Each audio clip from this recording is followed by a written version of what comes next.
at merong oras ng kamatayan. Lahat ng bagay under heaven, sa ilalim ng langit, may panahon. At ang sabi ng Biblia, may layunin. May purpose. Tama?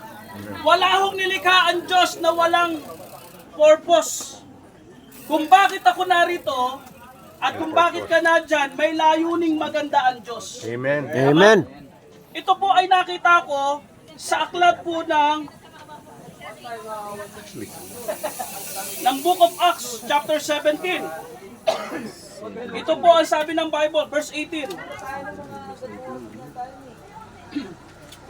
Sa verse number 28.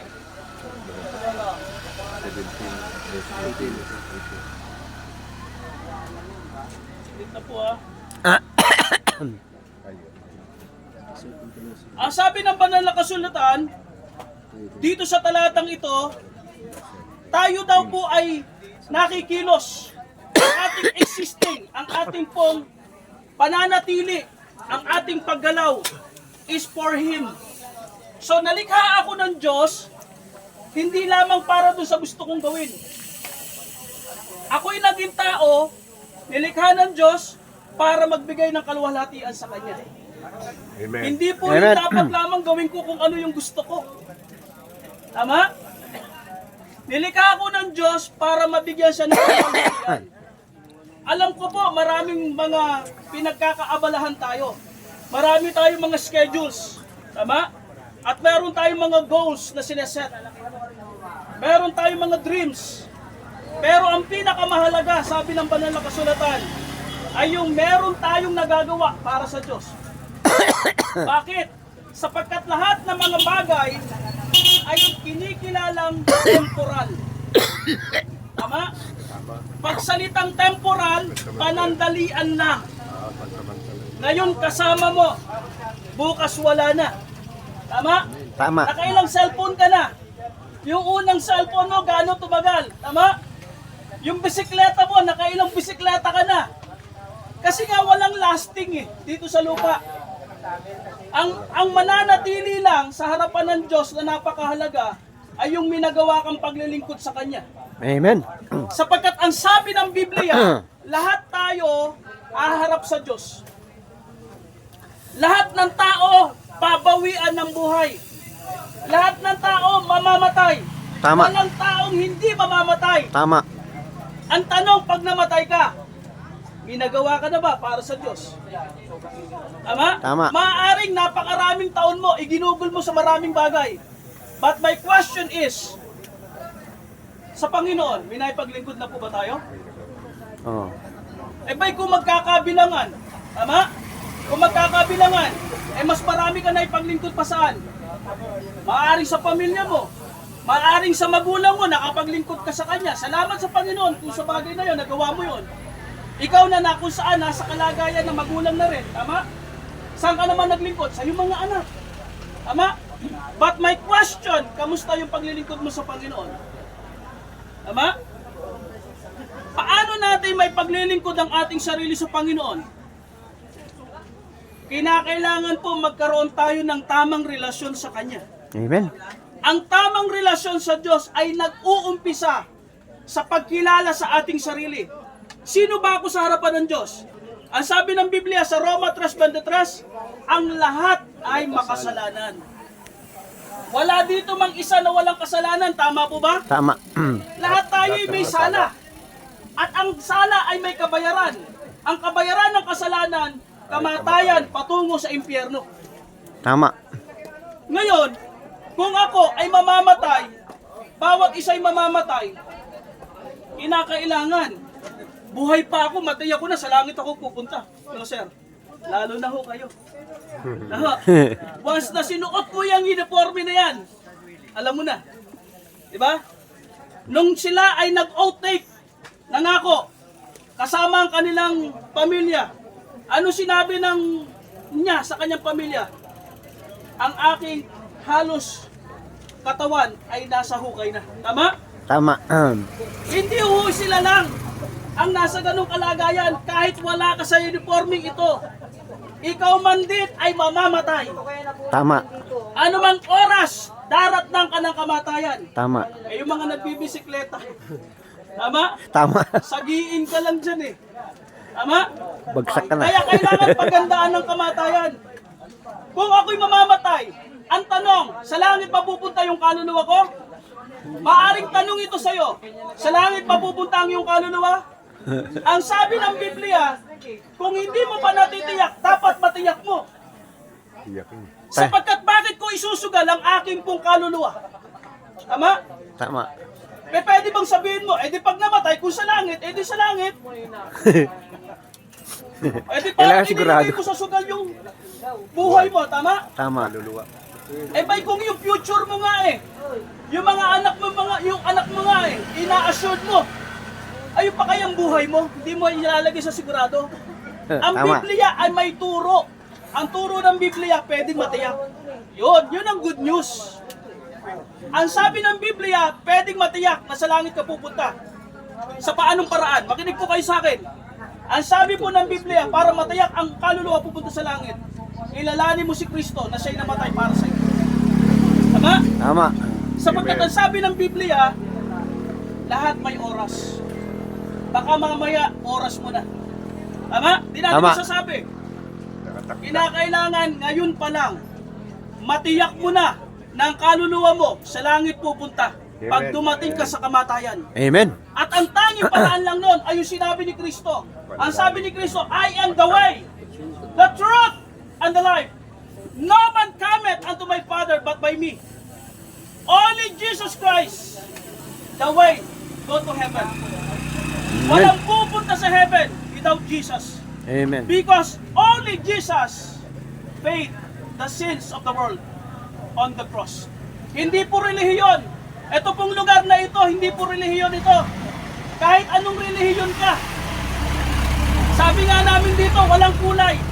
Ha? Wala pong boundary. Lahat welcome. Tama. Walang grupo. Tama? Tama. Ang nais lang po namin dito, ibahagi ang kaligtasan na ibinibigay ni Kristo. Tama. Ang sabi ng Biblia, whosoever in Him should not perish but have everlasting life. Ang sabi ng Biblia, ang sino mang tatanggap kay Kristo ay hindi mapapahamak sa impyerno but have everlasting life. Amen. So ang taong tatanggap kay Kristo, hindi na siya magtatanong, hindi na siya magdududa. Tama? Tama. Mawawala na yung kalagayan na, ay hindi ako sigurado. Hindi pa ba pwedeng masigurado kung si Kristo na ang gumawa para sa'yo? Tama? Tama. Kahina naman ang pagkakilala mo kay Kristo. Amen? Amen. Si Kristo ho ang namatay para sa ating sala. Ayaw ng Diyos na mahirapan tayo na makamit ang langit. Kasi kung ang gawa mo ang pagbabasihan mo, walang gawa mo ang pepedeng makatumbas sa kamatayan ni Kristo. Tama? Tama. Amen. Kahit anong yaman ang iyong meron ka, maybe meron ka bank account ngayon, di ba sir? Di ba magaling tayo sa finances? O, kahit anong bank account meron ka, sasabihin ko sa'yo, hindi mo kayang bilhin ang buhay na walang hanggan. Tama. Hindi mo kaya. Sapagkat ang buhay na walang hanggan, ang katumbas niyan ay buhay ni Kristo. Kaya ang sabi ni Kristo, kung tatanggapin mo ako sa iyong puso bilang tagapagligtas, magkakaroon ka ng buhay na walang hanggan. Amen. Ang buhay na walang hanggan na yon, ang ibig sabihin nun, heaven. Amen. Tama? Hindi mo maililigtas ang sarili mo sa pamamagitan ng gawa. Mababasa mo yan sa aklat ng Ephesians, chapter 2, verse number 8. Ang sabi ng Bible, for by grace are you saved, through faith, and not of your works, or any man should not boast. Pag ang tao ay malililigtas sa kanyang gawa, ay di yayabang ka. Tama. Tama? Baka pagdating mo sa langit, ang sasabihin mo, Jesus, narito ako sa langit kasi mabuti ako. Sabi ni Kristo, Marami akong grabe nagawa." ka ha? Eh di yung kapag kamatay ko sa krus, hindi pala yun ang dahilan. Dahil pala magaling kang gumawa eh. Kaya ka nasa langit. Eh di mayabang ka na ngayon. Tama. Tama? Tama. Hindi po mabuting gawa ang basihan, kundi ang tanging basihan lang, Kristo Jesus, sampalatayanan mo lang siya sa iyong puso bilang tagapagligtas. Pangalawa, hindi relihiyon. Hindi relihiyon. Ikaw man ay Katoliko, marami sa atin doon ang galing. Tama. Tama. Marami sa atin. Ako doon ako nang galing sa Katoliko. Sakristan po ako. Ang lolo ko, leader ng Knight of the Columbus. Yung pare, doon nanananghalian sa amin, nag-aagahan, naghahapunan. Meron ho kami mga life size na mga Mama Mary. Yung aking pong lola, 6 p.m. pa lang, tinatawag na yung mga apo, magro-rosaryo. Pero, ito ho ang nais ko pong sabihin sa inyo, hindi reliyon ang tagapagligtas. Mapa-iglesia ka ni Kristo, mapa-Mormons ka, wala po tayong pag-uusapan dyan. Ang pinakamahalaga, makilala mo na si Kristo'y namatay para sa iyo. Tama. Tama? Amen. Kaya ang oras na ito ay oras ng pagpapakumbaba. Tanggapin mo si Kristo sa puso mo bilang iyong tagapagligtas. Pag hindi mo ginawa yon, baka mamaya huli na. Tama? So, nais kong mag-invite sa bawat isa sa inyo ng panalangin pagpapakumbaba. Manalangin tayo ng pagkilala, pagtanggap ni Kristo bilang tagapagligtas. Be honest po tayo, honest lang po bago po tayo mananalangin. Tanungin kita, totoo sa iyong puso, tiyak ka na ba sa langit ka pupunta? Yung hindi pa tiyak, pakitaas po yung kamay. Huwag po kayo mahiya, yung hindi pa tiyak. Salamat po, yung hindi pa tiyak. Yan. Tiyak Sa na oras ako. na ito, mananalangin tayo para sa katiyakan. Nasa langit ako pupunta pag ako'y namatay. Ngayon, kung ang hanap mo pruweba, bibigyan kita. Bibigyan kita ng pruweba, talata sa Biblia. Tama? Na ang taong tatanggap kay Kristo, hindi na kailanman pupunta sa impyerno pag namatay. Kundi isa na lang lugar ang kanyang pupuntahan pag siya namatay, langit. Kung tatanggapin mo ng totoo sa iyong puso, si Kristo bilang tagapagligtas. Yun Amen. po yung pinakamaganda ron. Yun po yung pinakamagandang mangyayari sa buong buhay mo. Tama? Tama. Kasi, para saan na pinanganak ka? Para saan at naging tao ka? Pag namatay ka naman, sa impyerno ka pupunta. Naintindihan natin? Tama. Sana hindi na lang tayo pinanganak. Sana hindi na lang tayo naging tao. Kung pagkatapos kong mamatay, sa impyerno din naman ako pupunta. Tama? Pero yun ang maganda eh. Mahal ka ng Diyos. Ayaw ng Diyos na mapunta ka sa impyerno. Ang gusto niya sa langit. Kaya manalangin tayo. Okay? Ang panalangin ito ay ang pakikipag-usap natin sa Diyos. Huwag po kayong mahihiya. Huwag po. Sapagkat ang sabi ni Kristo, ang sino mang magkakahiya sa akin, ikahihiya ko din siya pagdating doon sa Ama. Sa pamamagitan ng iyong bibig, ikaw ay magpahayag, at sa pamamagitan ng puso, ikaw ay sumampalataya. Handa na po ba tayo manalangin? Tama. Opo. Pwede po ba Amen. tayo mag-pray? Amen. Sige po, yuko po tayo tumikit, sumunod po kayo, marinig ko yung boses nyo. Huwag po kayo mahihiya. Sabi ni Kristo, pag kinahiya mo ako, ikahihiya din kita pagdating sa Ama. Ito po ang panalangin. Sumunod po kayo, Panginoon, sa oras na ito, ako po'y nagpapakumbaba sa iyong harapan. Kinikilala ko ang sarili ko, makasalanan. Makasalanan. Patawarin mo ako sa aking mga sala. Pinagsisisihan ko lahat ito. Binubuksan ko ang puso ko. Tinatanggap kita, Jesus, na aking Panginoon, tagapagligtas. Mula sa oras na ito, pagharian mo ako. Salamat sa buhay na walang hanggan, na sa oras na ito ay natanggap ko dahil tinanggap kita sa puso ko. Ito ang panalangin ko Itong panalangin sa ko. pangalan ni Jesus. Amen. Amen. Salamat po sa mga nanalangin. Kung yung panalangin na yon tao sa iyong puso, ang sabi ng Biblia, ang sino mang sumampalataya ay may buhay na walang hanggan. Amen. Tanungin kita, sumampalataya ka ba? Tama. Opo. Tama po ba? Sumampalataya ka ba? Kung Opo. sumampalataya Amen. ka, ano meron sa'yo? Kaligtasan. Buhay na walang hanggan. Yung may buhay na walang hanggan, pag namatay, saan pupunta? Sa heaven. Yun, hindi naman pala mahirap. Hindi mahirap. Tanggapin lang. Tagal-tagal natin pinahirapan yung sarili natin eh. Oo. Ang sabi natin, ang hirap pumunta sa langit. Paano naging mahirap? Iminamatay na para sa'yo. Mahirap pag tinrabaho mo. Pag sarili mong inasahan mo sa kaligtasan mo, kailanman di ka maliligtas. Pero dahil umasa ka kay Kristo, nanalig ka, kaya ngayon may buhay na walang hanggan ka. Tama? Tama. Kaya hindi relihiyon, hindi mabuting gawa, hindi pera, hindi good works, kundi si Jesus Christ lang. Tama?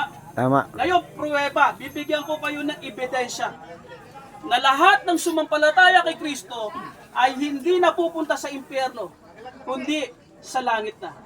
Bibigyan ko po kayo ng talata sa Bible. 1 John chapter 11. 1 John chapter 11 and verse number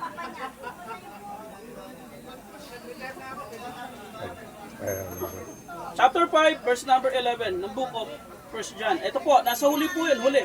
Yan. Unang Juan 5:11. Ito po sabi, ayan o. And this is the record that God had given to us eternal life. And this life is in His Son. He had the Son, had life. And he had not the Son of God, had not life. Ito po ibig sabihin. Ang kinaroroonan ni Jesus ay may buhay na walang hanggan. At ang hindi kinaroroonan ay walang buhay. Bible po. So halimbawa, ganito yan. Ito yung puso mo. Ito si Kristo. Kasama ni Kristo, buhay na walang hanggan. Ito si Kristo, ito ang buhay na walang hanggan. Magkasama yan. Hindi mo pwedeng paghiwalayin. Ito yung puso mo, tinanggap mo siya. Ang sabi ng Biblia, ito ang record. Di ba pagka tayo ay, halimbawa, pag pumunta ka sa pagbebenta ng bahay, anong unang-unang pinipresenta mo? Titulo. Titulo. Tama? Tama. Pag sinabi, magbebenta ako ng bahay sa'yo, walang titulo. Magbibili mo. Hindi na bibili. Ang tawag doon, budod. Tama? Tama. Pag salita lang, walang ebidensya, mahirap paniwalaan. Pero sabi ng Biblia, ito ang ebidensya. This is the record that God given us eternal life. And this life is in His Son. So lahat na kinaroroonan ng anak na si Kristo ay may buhay na walang hanggan. Amen. Sabi nga ni Ma'am, pag namatay, ang tao may buhay na walang hanggan, sa langit pupunta. Tama po ba ako? Tama. Amen. O, pag namatay tayo na may buhay na walang hanggan, sa langit pupunta. Tanong, kamusta na yung impyerno? Para pa ba sa iyon? Sir, para pa ba sa atin yung impyerno na yun? Hindi na. Pwede bang may buhay na walang hanggan ka na tapos isasama mo pa dun sa impyerno? Oh. Tama? Hindi pwede po yun. Sa lahat ng tumanggap ni Kristo, isinarado na sa Kanya ang pintuan ng impyerno. At ang ibinukas sa Kanya ay pintuan ng langit. Ngayon, dito po ako matatapos. Baka po may tanong kayo. Any question? Pag tinitingnan ko po kayo, parang merong tanong eh. Sige po, wag na kayo mahiya. Ako na magtatanong para sa inyo. Maaaring ito yung tanong mo eh. Ang tanong mo siguro, Pastor, kung tinanggap ko si Kristo bilang tagapagligtas, ang sabi ng paliwanag mo, sabi ng Biblia, sa langit ako pupunta. Paano pag nakagawa ako ng kasalanan muli? Yo, di ba maganda sir? Tama. Tama? Tama. Paano? Tinanggap ko ngayon si Kristo. Nanalangin ako, nanalig ako sa Kanya bilang tagapagligtas. Mamaya, nakapagmura ako. Mamaya, nakatingin ako ng, sabi nga, sa mata pala, nagkakasala na tayo eh. Tama po ba? Tama. Hanggat nasa laman ka, nakagagawa ka ng kasalanan. Tama. Tama. Ang tanong, ito, sa langit pa ba? Antindi no? Sa langit pa ba ako pupunta? Sabi ng Biblia, sa langit pa rin. Sasagutin ko, sabi ng Biblia, tama? Ito. Hindi po kasi kami nagtuturo na walang verse. Kasi baka sabihin ng mga nakikinig, paliwanag lang ni Pastor yan eh. Sigit Corinthians 5:7. Di ho. Sabi ho ng Biblia. Tingnan nyo. John chapter 1 verse 12. Babasahin ko po. Sabi ng Biblia sa John 1:12. But as many as receive Him, to them gave He power to become the sons of God, even to them that believe on His name. Paliliwanag ko po, ang sabi ng Biblia, ang sino mang sumampalataya sa Kanya ay inari ng anak ng Diyos. Gave He power to become the sons of God. Sino ho dito yung nakaranas na mag-adopt? Di ho ba yung legal na adoption, kailangan may legal? Tama? Tama? Dadaan Tama. sa legal. Alam niyo ho ba, tayo, kikilalanin ng Diyos na kanyang anak kung yung anak niya nasa puso mo, si Kristo. So kung si Kristo nasa puso mo na, anak ka na ng Diyos. May relasyon ka na. Tama? Tama. Bibigyan ka tayo ng pruweba. Pwede ho bang sama ko dito si preacher? Halimbawa ho, ito yung tatay ko. Magkamukha naman po ba, no? Sino ba ang lugi? Siya o ako? Natawa si ma'am. Kung sa tatay ko, ako yung anak. Sino yung lugi? Hindi. Joke lang. Ito, halimbawa siya yung tatay ko. May relasyon kami. Tama? May relasyon. Nakagawa ko ng kasalanan sa kanya. Nakagawa ko ng kasalanan. Tatay ko pa ba siya? Tatay ko pa ba siya? Oh. Sir, tatay ko pa ba siya? Tatay pa rin. Nakagawa ko ng kasalanan sa tatay ko. Tatay ko pa ba yan? Tatay pa rin. So ibig sabihin, kahit nagkakamali ako, kahit nagkakasala ako, tatay ko pa rin. Anak ka na ng Diyos. Ganun pa rin. Oh. Nagkasala ka. Hindi mo na siya tatay. Saan umuwi ang anak? Di pa sa ama. Tama. Oh, nawawala bang kaligtasan? Hindi nawawala ang kaligtasan. Malinaw? Hindi Joseph, nawawala ang tanghali kaligtasan. na. Bakit? May ibinigay sa iyo ang Diyos na kapangyarihan na maging anak niya. May relasyon. Hindi napuputol ang relasyon. Tama? Kung Amen. wala ka pa kay Kristo, wala ka pang relasyon sa Kanya. Kaya ka lamang anak niya kasi si Kristo nasa puso mo na. Pero kung si Kristo wala sa puso mo, hindi ka niya anak. Tama. Alam mo kung sino ang tatay ng mga taong hindi pa kilala si Kristo? Mababasa mo rin sa Bible. John chapter 8, verse 44. Ang tatay nila ang Diablo. Tama. Hindi lahat ng tao anak ng Diyos. Pero lahat ng tao nilikha ng Diyos. Tama. Ang taong nagpakumbaba, ang taong sumampalataya, siya lang ang kinikilalang anak ng Diyos. At kung ikaw ay nagkamali, nagkasala sa ama, ama mo pa rin siya. Tama? Tama. Subalit ang mabuting ama, pag nagkakamali ang anak, anong ginagawa? Pinapalo. Yun! Ang galing ni Pinapatawad, Kananay. pero bago pa patawarin, syempre, pwede bang nagkamali agad patawad? Ha? Sir, ang pamalo ho, hindi ho para saktan ng anak. Nasa Biblia ho yan. Ang sabi ng Biblia, wag mong ihihiwalay ang pamalo sa mga bata. Bata! Pag lumaki na, huwag mo nang paluin.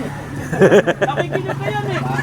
Lalaban na yun. Nakukuha na yan sa disiplina, tama? Sa pag-uusap. Pero ang bata, maliit, hindi mo pinapalo, nagiging sutil. Tama. Tama, mali? Tama. Kasi bakit? May binhi tayo ng kasalanan. Di ba ang bata kasi, takot sa pamalo. Pero pag lumaki na yan, pag umiintindi na yan, anak, mag-usap tayo. Tama? Ngayon, ito, ang Diyos, ganito, anak ka niya, tama? Anak ka niya. Nagkamali ka, anong gagawin ng Diyos sa'yo? Didisiplinahin ka niya. Tama? Sasabihin mo ganito, kahit pala magkamali, pastor dahil langit ako pupunta okay, Kapatuloy sa paggawa. gagawa na lang ako ng mali. Kasi sa langit naman ako pupunta. Hey! Magdahan-dahan ka. Hindi maiksi ang kamay ng Diyos. Tama? Sabi ng Diyos, ang anak niyang kinikilala, pinapalo niya. Tama. Pag wala kang taros sa pagkakasala, porket langit ka na, gagawin mong lisensya yun. Hindi kasi James Bond. Hindi ka license to kill. License to kill ba tayo, sir? Hindi. Si James Bond, may pangalan License to kill. Tama? Si James Bond. Hindi kasi James Bond. Wala kang lisensya na libreng gumawa ng kasalanan. Dahil ama mo siya, didisiplinahin ka niya. Pag wala kang taro sa paggawa ng pagkakamali, isa sa paa mo, pwedeng mawala. Tama, mali? Tama. Isa sa braso mo, pwedeng mawala. O kalahati ng katawan mo, pwedeng mawala. Gano'n ka na maglakad. Tama. Bagay ah. Tama? Bagay ba? Huwag naman. Di ba? Naiintindihan po natin? Ngayon, doon mo nare-realize, ay, nagkamali ako. Tama ako mali. Tama. Tama? Pero ang relasyon mo sa Diyos, hindi naapektuhan, langit ka pa rin. Naintindihan po natin? Tama. Langit ka pa rin. Pero dinidisiplina ka ng Ama. Pag talagang abusado kang anak, ang sasabihin ng Diyos, umuwi ka na lang. Wala namang uuwi ng may buhay. Tama? Sabi ng Diyos, wala kang taro sa paggawa ng hindi tama. Tatay mo ko, anak kita. Halika, bitbiting ka ng tatay. Dun. Ang mangyayari sa'yo doon. Tama, mali. Oh, tama. Pero ang mahalaga, ligtas ka. Doon ka pupunta. Tama? Ngayon, ang sabi ng Biblia, ang anak ng Diyos, mahal ang salita ng Diyos. Tama? Hindi pwedeng nahihiwalay ang salita ng Diyos sa mga anak ng Diyos. Sapagkat sinabi ng Matthew chapter 4 verse number 4, man shall not live by bread alone. Eh syempre tao ako. Sino dito yung hindi tao? Tao tayong lahat, tama? Ang sabi ng Biblia, man shall not live by bread alone. Hindi ka lamang nabubuhay sa tinapay.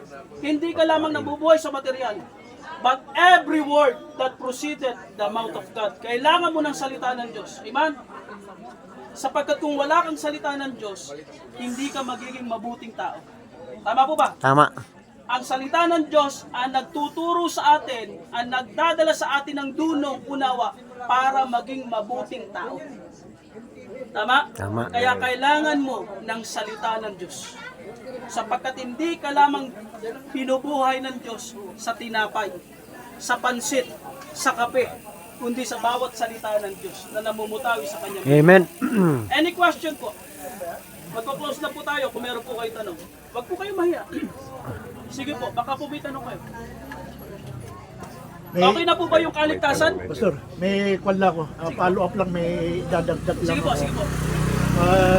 Kung tayo ay nagkasala, hindi naman ibig sabihin hindi na tayo magkakasala. Kahit na Kristiyano tayo, nagkakasala pa rin. Yes. Pero ang sabi sa 1 John 1:9, sabi dito, if we confess our sins, He is faithful and just and will forgive us our sins and purify us from all unrighteousness. So kinakailangan, kung alam ba, nagkasala tayo, moment by moment, kailangan i-confess natin. Yes. May confession at ang pangako ng Diyos, siya ay tapat at matuwid na patatawarin tayo sa ating mga kasalanan. At hugasan niya ang ating mga kasalanan ng kanyang mahal na dugo. At ang kinakailangan ay magsisi tayo, magkaroon ng authentic repentance. At yan kinakailangan ma-renew yung ating mind. Tama. At yung maging moment by moment, confess our sins at be filled with the Holy Spirit. Kasi tayo, yung laman natin, ang nature nito kasalanan. Kaya ang tendency, pag nag-rely tayo sa ating flesh, ang bunga nito ay mga kasalanan. At yan ay nakalagay sa Bible. Pero kung tayo ay puspos ng banal na espiritu, kasi pag ikaw ay tumanggap kay Jesus as Savior and Lord, ay ikaw ay meron ka ng spiritual birth na tinatawag, no? Isa ka ng bagong nilalang. Kaya kinakailangan hingin natin ng banal na espiritu, mapuspos tayo upang tayo ay mamuhay na may pananampalataya at ayon sa kanyang kalooban. Thank you so much po, preacher. At as a close po, nais ko lamang po sabihin sa inyo, kung may pagtatanong kayo, ang simbahan po namin is Temple Bible Baptist. Baptist po kami, identify kami as Baptist. Ang aking simbahan ay sa may Grotto Vista, sa may Graceville 3, malapit po sa high school. If ever na napasyal kayo, bukas ang simbahan namin para sa inyo. Anytime, basta't napasyal kayo at nadoon naman ako, welcome na welcome po kayo. At si Pastor Jeff din po, yan, doon po naman sa may lugar po ng ano sa inyo, Pastor? Evergreen. Pag po nagawi kayo doon, pwede ho kayong mabisita doon sa kanila. Nako. At maraming salamat po sa inyo. Sana po sa ganitong klaseng paglilingkod ay amin pong nagagampanan na maging blessing kami sa inyo. Amen. At ito pong aming ginagawa na ito, voluntary po ito. Wala ho itong sahod. Mahal po namin kayo. Amen. Ito po ay paglilingkod namin ginagawa na kusang loob, wala pong pilitan. Nako. Ito po mga ino-offer namin sa inyo, hindi po yan yung pinipilit. Masaya po namin ginagawa yan. Kaya Amen. salamat po at palagi namin kayong kasama. Mananalangin po ako, Panginoon Diyos, pagpalain mo ang bawat isa na nakinig ng iyong salita, maranasan nila mga pangako mo at makahakbang kami, Panginoon, sa mga bahaging kung paano lalo pang matuto sa iyong mga salita. Maingatan ng puso, madala sa buhay hanggang sa buong pamilya upang makaranas ng mga pangakong pagpapala. Salamat ng marami. Ito'y dalangin namin in Jesus' name. Amen. Pastor Jericho Santiago po. Thank you very much. Okay, pakinggan natin na si Pastor Jeff. Ay, Jeff pala. Salamat po. As we close, gusto natin maging kompleto yung kaalaman Si Jerry. natin sa